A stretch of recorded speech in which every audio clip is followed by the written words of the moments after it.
with Jaylee Albert from the SPU women's basketball team. Jaylee and the rest of the Falcons back home this week, getting ready to take on number 2 ranked Alaska Anchorage and then Alaska Fairbanks later in the week. Jaylee, coming off a tough week last week, things didn't go quite the way everyone had hoped. From a player's perspective, what do you take from a week like that and into a new week of practice and preparation? What we can take from it is, I don't know, the things we can fix, try to work on. I think our last 2 games have been really close, and I think a lot of that had to do with just like momentum shifts and runs. Basketball is a game of runs. Like we're gonna have runs, so is the other team. But I think we just really need to focus on managing the other team's runs instead of letting them get 1 or 2 baskets in a row, instead of like 4 or 5. So I think that's something really big that we could work on, and then just being aware and trying to cut down turnovers in those crucial times, I think really was something that we could work on and learn from these last 2 games. And will those be the kind of things the team's focusing on in practice this week? Yeah. Okay. Now Anchorage comes in, they're a very good defensive team. They press you from start to finish. As a player, how do you get ready, not only physically but mentally, to play against a team like that? Yeah, I think one of the biggest things is just staying composed and like calm under that pressure.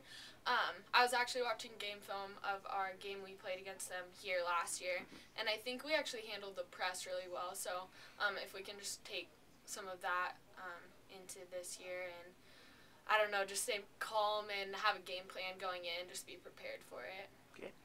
You're in your 2nd year now. How are things going compared to last year? How are you a better player than you were maybe a year ago at this time? I think I've just learned a lot. I mean, the speed of the game, that was like the biggest thing to adjust to last year. And this year it's just like comes naturally because I've already played a year just at this pace and like tempo and everything. And I think just having a year under my belt of experience has helped a lot.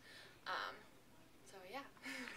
This team, and you're a part of this, just has a lot of depth. You're looking at 7, 8, 9 players who are capable of starting. Just talk about that a little bit. That's definitely a big difference from last year. Since we had so many injuries last year, we definitely didn't have as deep of a bench, and I think that's definitely been an advantage this year.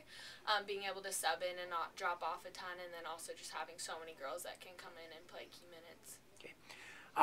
Again, last week was a bit rough, but still 13-3 so far. Let's talk about that. Is that something you were expecting as we approach the midpoint of the season? Yeah, I mean, I definitely thought it was a possibility. Even though we only lost 1 girl from last year, this team's just definitely a lot different, I think. And I think since we've taken that defensive mentality on, we've been playing really well because of it. And that defense, that's kind of been a point of pride, hasn't it? Yeah. A lot of teams are holding them under 50 or 60 points. Yeah. Talk about that a little bit. Yeah, I think our last 2 games we've kind of gotten away from that a little bit, so I think we need to get more focused on just being that defensive team we've been and take pride in that. And with that, I think our offense will come a little bit easier too. All right.